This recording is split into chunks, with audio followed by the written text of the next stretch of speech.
के माध्यम से बात करेंगे कि अगर खून के अंदर नॉर्मल लेवल से ज़्यादा चिकनाई हो जाए तो ये इरेक्टाइल डिस्फंक्शन का कारण बनती है। साथ ही साथ और भी गंभीर बीमारियां हमारे शरीर में पनपने लगती हैं अगर हमारे खून के अंदर चिकनाई की मात्रा बढ़ जाती है तो। इरेक्टाइल डिस्फंक्शन के साथ साथ और कौन सी गंभीर बीमारियां हमारे शरीर में चिकनाई बढ़ने के साथ साथ हो जाती हैं, मैं आपको बहुत ही शॉर्ट में थोड़ा सा बताना चाहूँगा कि जैसे जैसे हमारे शरीर में चिकनाई का लेवल बढ़ता चला जाता है, हमारा लीवर फैटी हो जाता है, हमारे दिल की जो नलियां हैं उनमें प्लाक जमा हो जाता है, नलियां कड़ी पड़ जाती हैं और जिससे हार्ट की गंभीर बीमारियां होने के चांसेस हो जाते हैं। और इसके साथ साथ अगर खून की नलियों में कड़ापन पैदा हो जाए, इनके अंदर कोलेस्ट्रॉल जमा हो जाए तो इनमें ब्लड प्रेशर जैसी गंभीर बीमारियां जन्म लेती हैं। साथ ही साथ मैं आपको बताना चाहूँगा ब्रेन हैमरेज जैसी समस्याएं खून गाढ़ा होने की वजह से होती हैं। ये गाढ़ा खून होने की वजह क्या है और कैसे इसको दवा से ठीक किया जा सकता है, मैं थोड़ा सा इस वीडियो के माध्यम से आपको अवगत कराना चाहूँगा। मेरा प्रयास यही रहता है सही और सटीक जानकारी आप तक पहुँचा दी जाए और वो जानकारी आपकी हेल्थ को बहुत अच्छा कर दे। एक चीज़ और बताना चाहूँगा मैं आपको, अगर आपने अपनी सेक्स हेल्थ को बेहतर बना लिया, मान लीजिए कि आपने अपने पूरे शरीर को निरोगा बना लिया है और एक चीज़ का हमेशा ध्यान रखिएगा कि खून को गाढ़ा बनाने वाले जो पदार्थ हैं अगर आप उनका इंटेक कम कर देते हो या बंद कर देते हो तो आपको बिना दवा के ही समझ लीजिए अपने आप को ठीक करने में बहुत ज़्यादा मदद मिलेगी। तो मैं आपको बताना ये चाह रहा था कि कुछ चीज़ें जो हमारे खून को गाढ़ा कर देती हैं और वो कौन कौन सी चीज़ें हैं थोड़ा सा समझ लीजिए कि उन चीज़ों को हमें हटाना है, अपने खून को नॉर्मल बनाना है।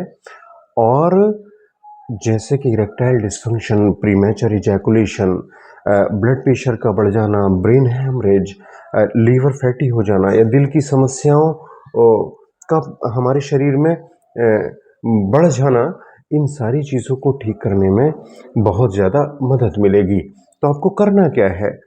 देखिए, बहुत ही सिंपल साधारण सी चीज़ है। कुछ चीज़ें जो हमारे खून को गाढ़ा बनाती हैं उन चीज़ों को समझ लीजिए। अगर आप अल्कोहल लेते हो तो प्लीज़ आप इसको बंद कीजिएगा। मैं हर वीडियो में यही कहता हूँ कि आप अल्कोहल मत लिया करो, ये हमारे खून को गाढ़ा बनाते हैं। बहुत ज़्यादा डेयरी प्रोडक्ट्स अगर आप इस्तेमाल करते हो, ये डेयरी प्रोडक्ट्स भी हमारे खून को गाढ़ा बनाते हैं। बहुत ज़्यादा टोबैको का च्यूइंग करना या बहुत ज़्यादा तले मसालेदार ऑयली चीज़ें खाना, पानी इंटेक कम करना, ये सारी चीज़ें हमारे खून को गाढ़ा बनाती हैं। अगर आप समय से सोना, समय से उठना, खाने में ज़्यादा से ज़्यादा फल, ज़्यादा से ज़्यादा वेजिटेबल्स अगर आप रखते हो तो खून का गाढ़ापन धीरे धीरे समाप्त हो जाएगा।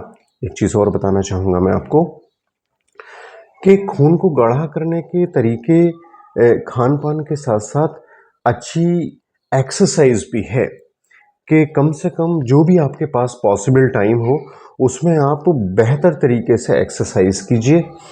1 घंटा पैदल चलिए और अगर आप ये सारी चीज़ें कर लेते हो तो खून निश्चित रूप से पतला होगा और बहुत सारी गंभीर बीमारियां हमारे शरीर में नहीं पनपेंगी। साथ ही साथ मैं होम्योपैथी दवा भी आपको सजेस्ट करना चाहूँगा, जैसे कि क्रेटैगस ऑक्सीकेन था और टर्मिनेलिया अर्जुना।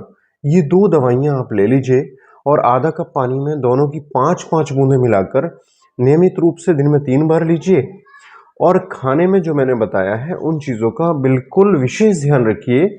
खून का गाढ़ापन ठीक हो जाएगा और साथ ही साथ ईडी जैसी समस्याएं, प्रीमेचर इजैकुलेशन जैसी समस्याएं भी ठीक हो जाएंगी और पूरा शरीर स्वस्थ रहेगा। तो उम्मीद है हमारी ये जानकारी आपको पसंद आई होगी। जानकारी पसंद आई हो तो प्लीज़ लाइक और शेयर कर दीजिएगा ताकि आपका सपोर्ट, आपका प्यार हमें मिलता रहे और हम इसी तरह से अच्छी अच्छी जानकारियाँ आप तक पहुँचाते रहें। नेक्स्ट वीडियो में फिर मुलाकात होगी। Thank you.